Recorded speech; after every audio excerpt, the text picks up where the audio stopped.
So we start off by talking about average rate of change. You've talked about this a bunch, but you've never really had a need to understand it well, probably in the past. Now you do. Why don't you go click them all closed? So some really important information. This is the foundation for much of what we do in calculus. In general, a secant line, that's a really important word in math. A secant line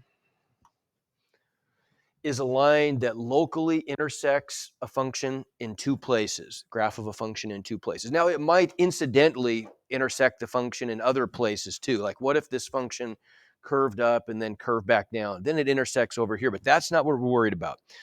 We're worried about these two places. So locally speaking, meaning close to where we're interested in observing the function, it intersects the curve in two places.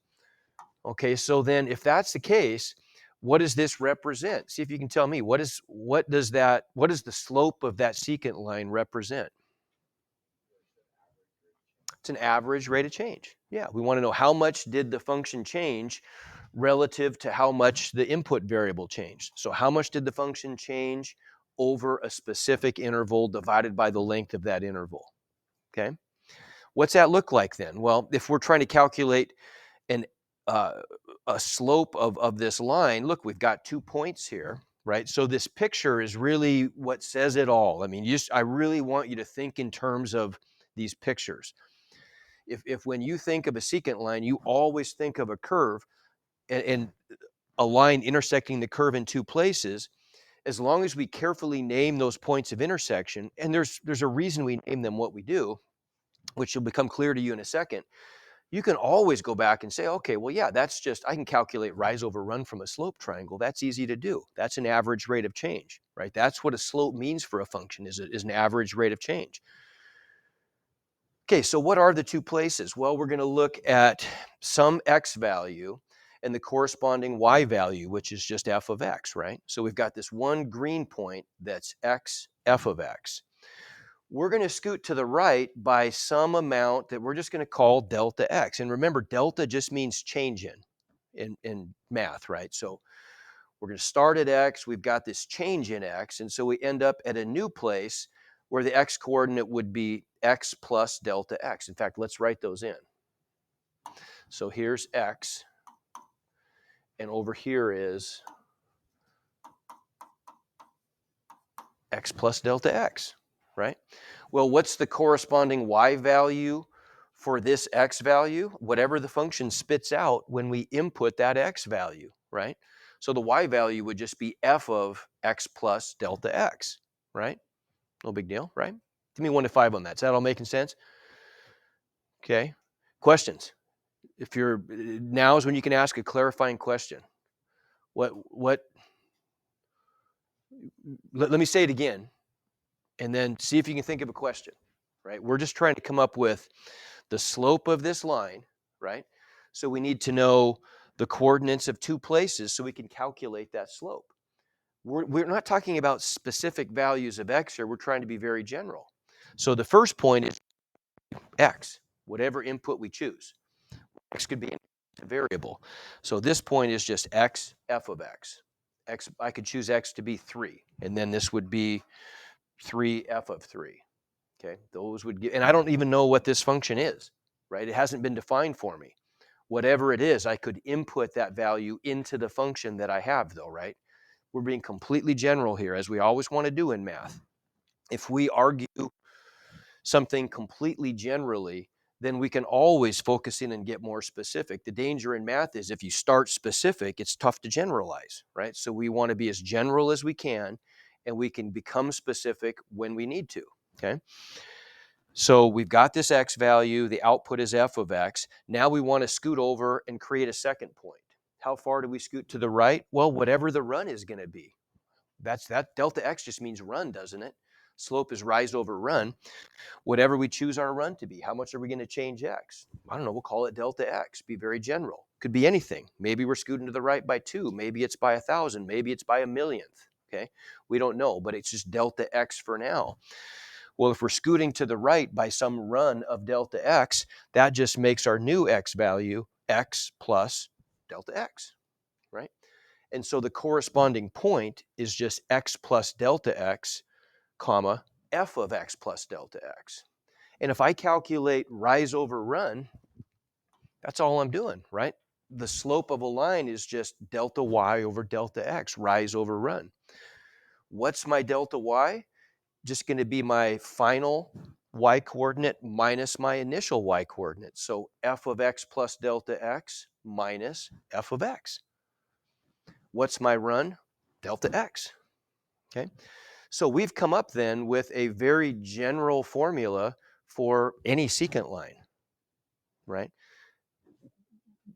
This will, each specific application is going to be different depending on the x values we choose, depending on the run delta x that we choose, and depending on whatever the function is that we're working with. Question? Yeah. Uh, yeah. So it's what is it averaging? Okay, so essentially what it's doing, think of it this way. Okay, if we traveled to Hermiston, and let's just say it's 30 miles away, and let's say it takes us 1 hour to get there for some reason. Okay, what's our average rate of change of position, which is just speed? What's our average speed? 30 miles per hour. Okay. Does that mean that we went 30 miles per hour the whole time? No, we might have gone slow for a while and then sped up at the end or something, right? So I guess you guys would be this way, right? But the average rate of change of our position would have been 30 miles per hour. We're changing our position by 30 miles over a time of 1 hour. You see that's an average, isn't it? Does it mean that that's what happened the whole time? No, but over that interval, that was the average rate of change for our position. Over this interval, the average rate of change of the y value is rise over run. Okay, you can see on this function that it starts off increasing slowly and it ends up increasing much more rapidly towards the end. But the average is the slope of that red line. Okay, question? The red line, if the red line is, the red line can never be, because it's a line, so it can't be curvy, right? It's the line that intersects the function at those two places, right? Which is what we call a secant line. Okay? Is the red. That the blue is just some function. The red line is the secant line that connects these 2 points on our blue function. That's what a secant line does. We take some function that's presumably curvy, right? It's going to be a curve, and we're going to figure out what's the average rate of change between 2 specific x values. Here's the kind of problem we're going to do with this. Maybe this helps to look forward just a little bit. We're going to look at a problem like this where we've got a position function and we're trying to find the average velocity between t equals 2 and t equals 5. Okay? Right? So what's velocity? Well, velocity is defined as the rate of change of position. Okay, and we'll talk about that a little bit. We'll talk about some kinematics here. Okay, but you see that this is just a straightforward application of what we just did, but now we're getting specific. Now we're picking a specific function and we're picking specific values for the input, 2 and 5, right? That looks probably like something you can sink your teeth into a little bit more than this did, because that's totally general, right? Okay. So again, the idea is we're trying to find an average rate of change by finding the slope between 2 points on a curve. Okay, that's what average rate of change is defined as. Okay, so on this, what did we change here? Well, very little. We've got the same picture we had before, only now we've added this green line. Okay, what does the green line represent?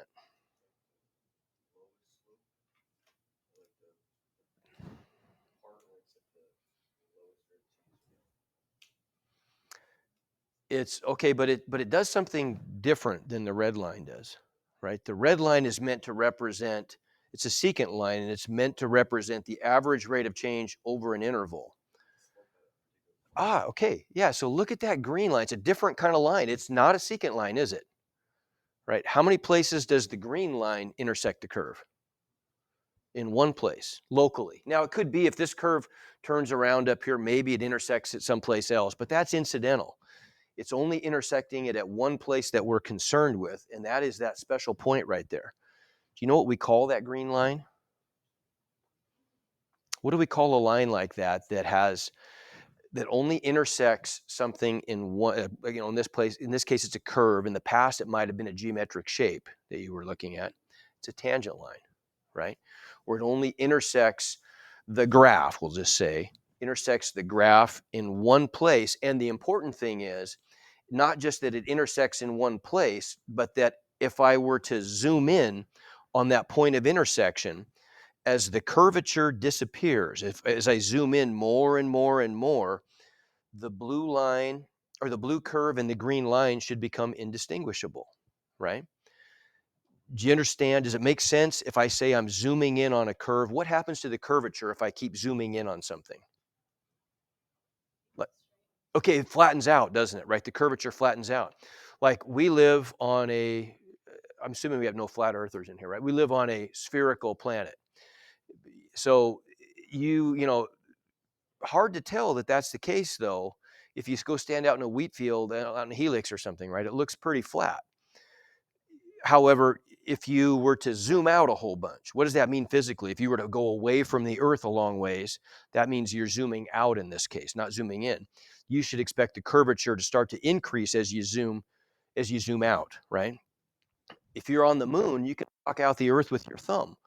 So you're zoomed out pretty far, and the curvature is pretty obvious at that point. But when you zoom back in from the moon to that wheat field and helix, that curvature, which looks pretty curvy from the moon, all of a sudden it flattens out to where it looks pretty flat, right? That's what we're doing when we zoom in and we find this tangent line. Okay, if I were to zoom in more and more and more, and we'll look at some examples of this in a second on Desmos. If we zoom in more and more and more, pretty soon that blue curve and the green line would look like a single line. So that's the definition of a tangent line. So the green line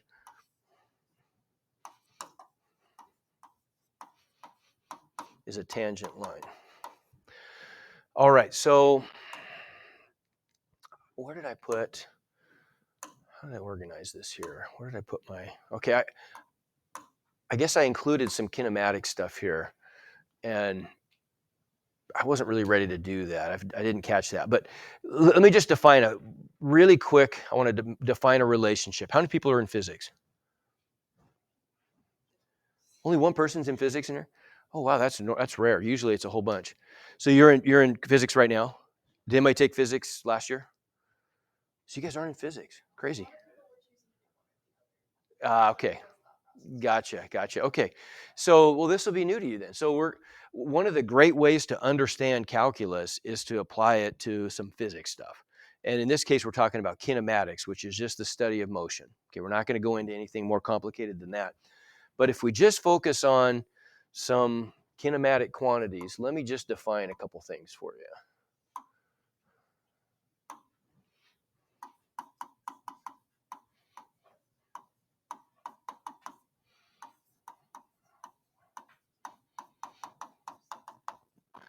What does kinematic mean? Well, you know what that means, right?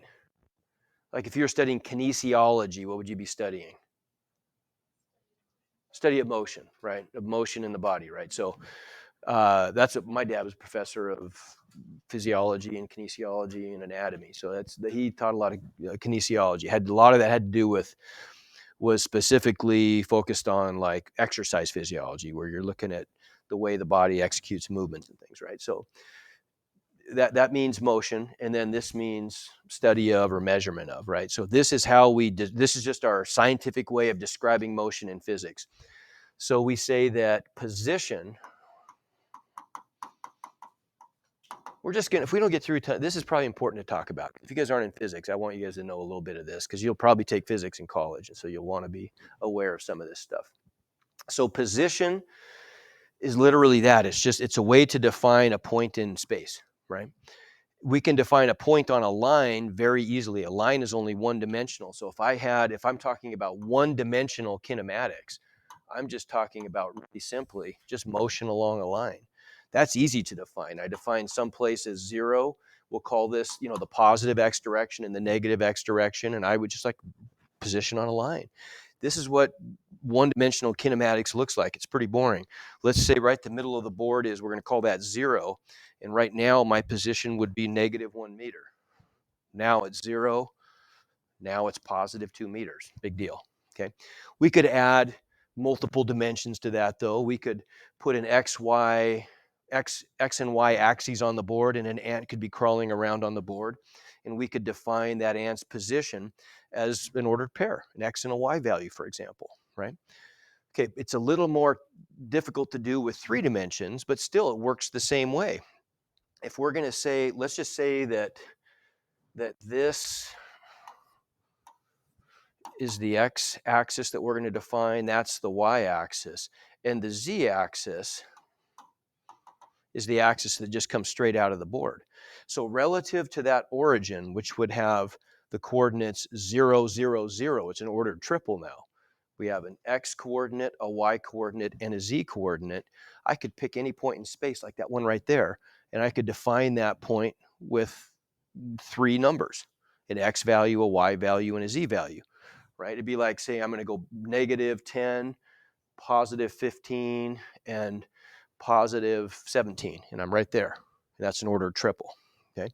So that's what we define position as, just someplace relative to the origin, okay? Position is usually, in physics, we usually assign the variable s to that, okay? So position would be a function of time. Where is the position of this fly buzzing around the room as a function of time? If I'm starting the stopwatch right now, well, there it is. It buzzes around for a few seconds and then it's there. So its position, t or s of 2 might be over here. It's a little bit different, okay? That's position, very simple. Okay, velocity is the rate of change of position, okay? So what I should say here is average velocity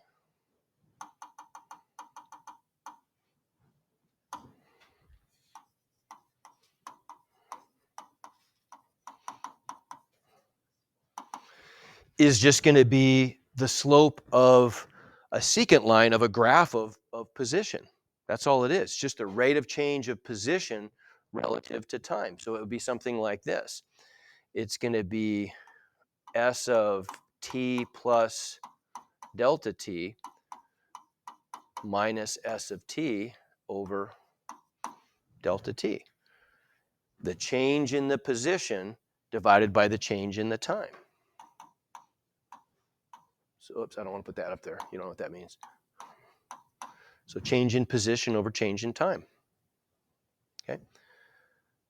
That's average velocity. And then we can go one step further if we want to. Average acceleration is just the rate of change of velocity. Okay, so it works the same way.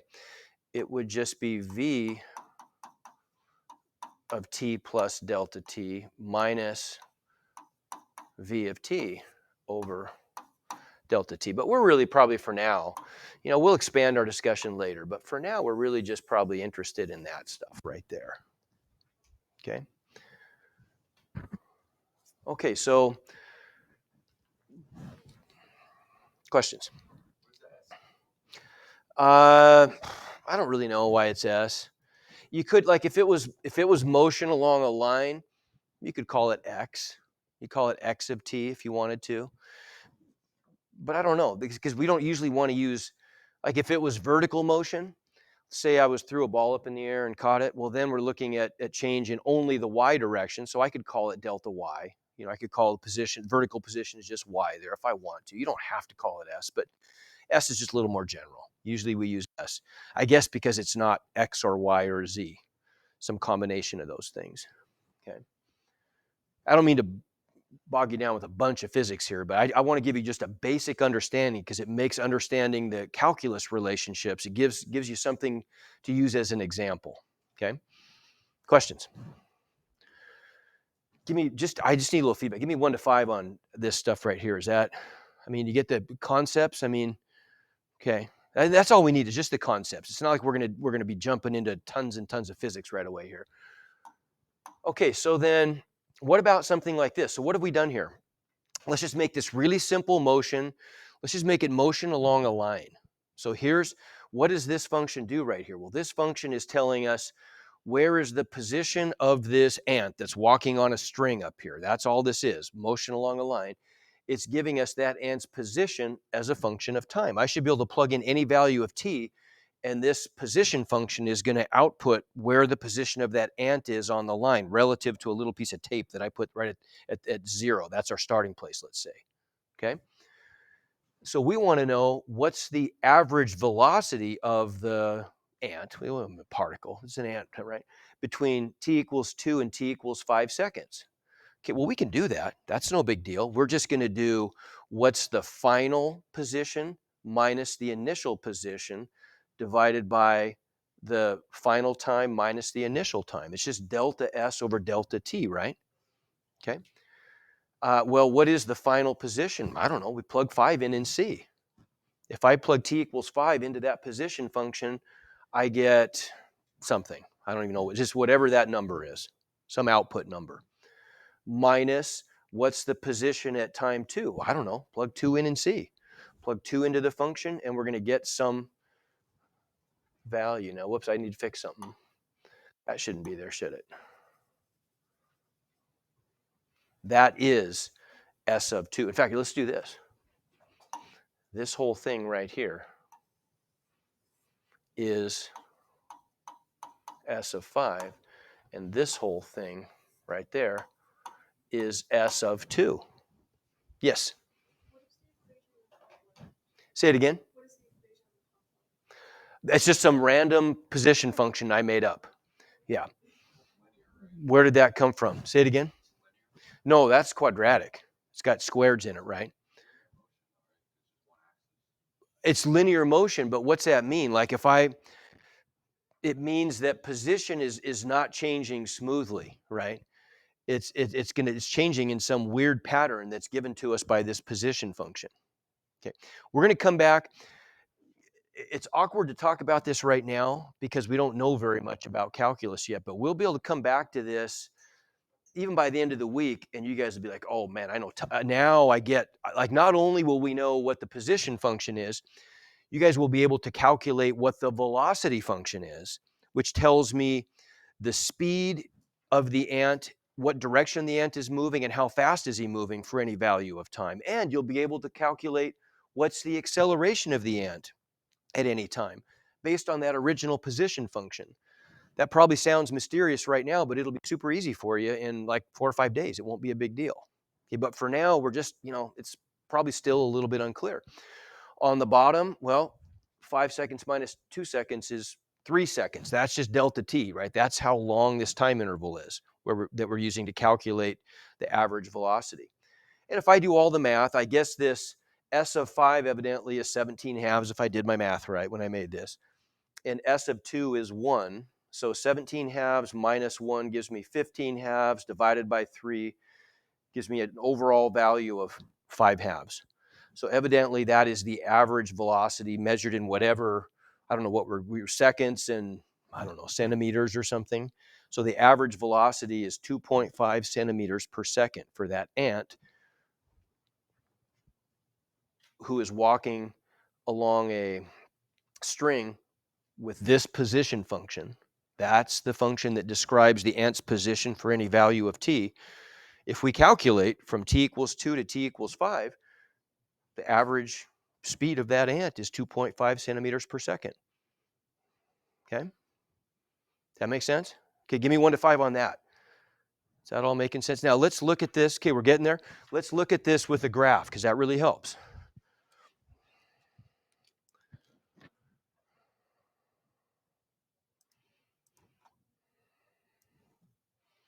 Okay, there's our function, right? There's S of t, okay?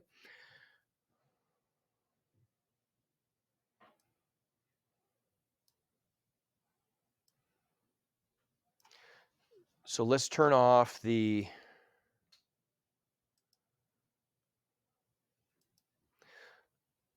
oops, I want to do that. I want to turn off the other thing. I want to turn off this guy.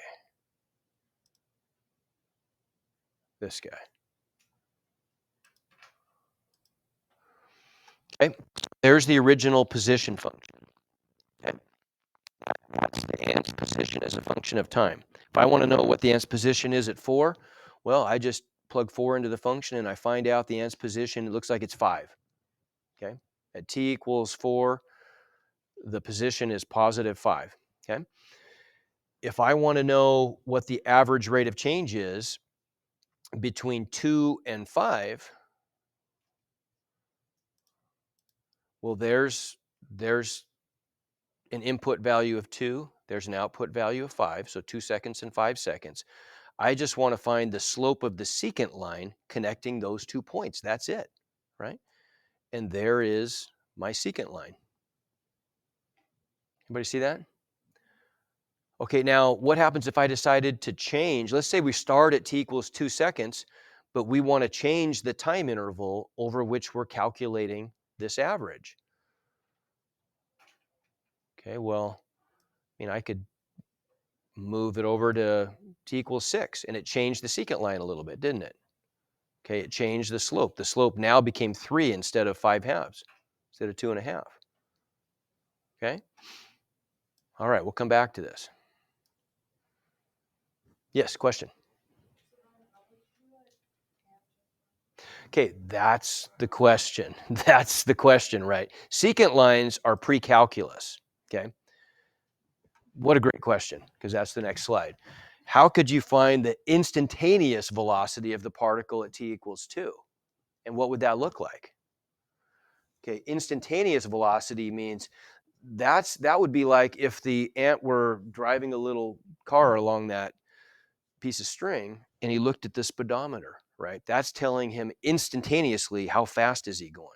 Now we got to be a little bit careful here though. There's one distinction that we need to be, and I don't want to overload you with stuff, but I'm going to go back just a couple slides for just a second. There is something we need to be aware of, and that is the difference between speed and velocity. Okay. What's the difference? We use them pretty much interchangeably unless you study physics, and then you don't. Okay, speed can't be negative, right? You drive, it doesn't matter which direction you're driving in your car. If the cruise control is on 60 miles per hour, it says 60, right?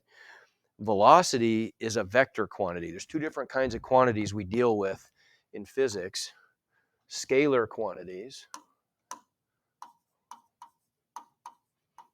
A scalar quantity only has one attribute or one parameter, and that is a number. It's a magnitude.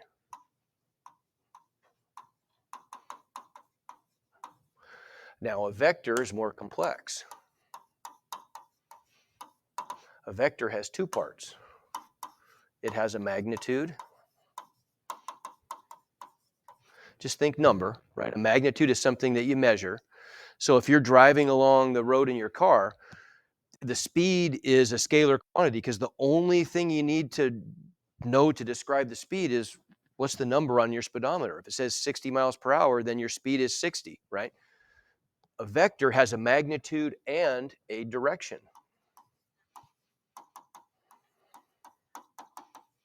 So there's a difference. So now if we talk about motion in a just along the line, we'll make it simple in front of the classroom. So this is 0, right? This is what positive 1 meter per second velocity looks like. I'm moving with a speed of 1 meter per second in the positive direction. What do you think negative 1 meter per second velocity looks like? I'm moving in that direction. They're very different things, aren't they? Right? So vectors are essential for us when we want to describe motion of an object because we need to know not only how fast are you going, but where are you pointing when you do it, right? Okay, and again, we'll just keep this simple. We'll just move only along a line, okay? So we want to distinguish between speed, which is a scalar, and velocity, which is a vector, okay? Position is, what do you think? Is it scalar or vector?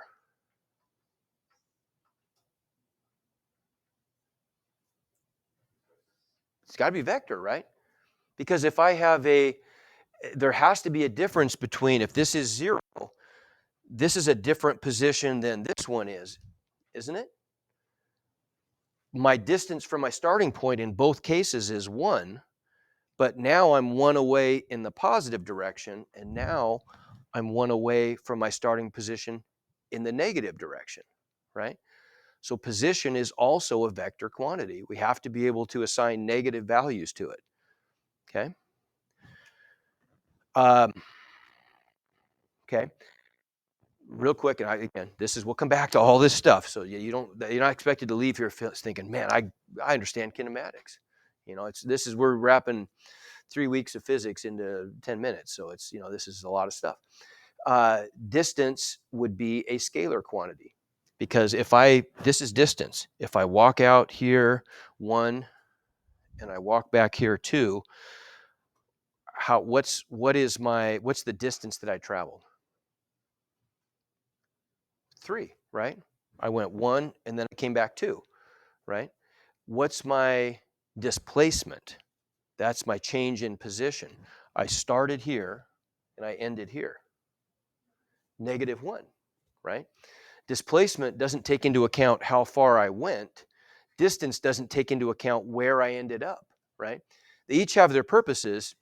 It'd be kind of weird to say, hey, how far you went for a run today? How far did you go? Oh, I went -3.2. No, that doesn't make sense, right? I mean, you run a distance. You don't run negative unless you run backwards, I guess, right? Yes.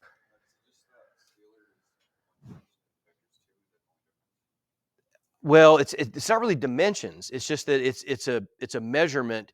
Scalar only has a magnitude. Like if I asked you, here's an example of a scalar quantity. How hot is it outside? Well, it's a number is all it takes, 72 degrees. That's a scalar.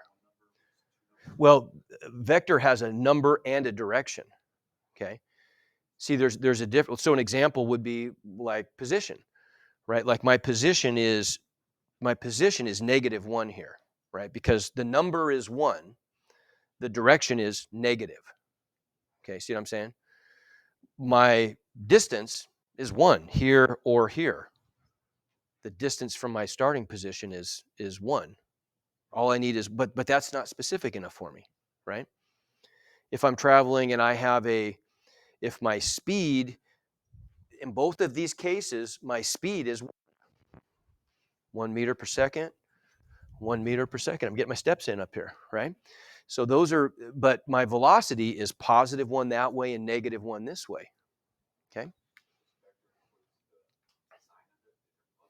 Yes, the vector includes the sign of it. As you get into like more than one-dimensional motion, you can imagine that gets a little more complicated, because now, like if an ant is walking on the board, he might have a certain X component to his motion. What's his horizontal position? What's his vertical position? There's 2 parts to that. And so it makes the motion a little more complicated then, right? His speed, if he's walking along the board at an angle, he's going to have some horizontal component to his speed and some vertical component to his speed, right? Okay. We don't need to get into that today, but all right.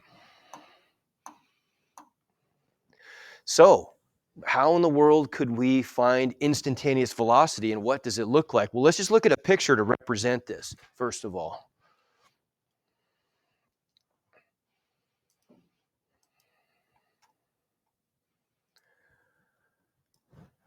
Okay, so that's the same picture we just looked at. There's our average rate of change between those 2 points.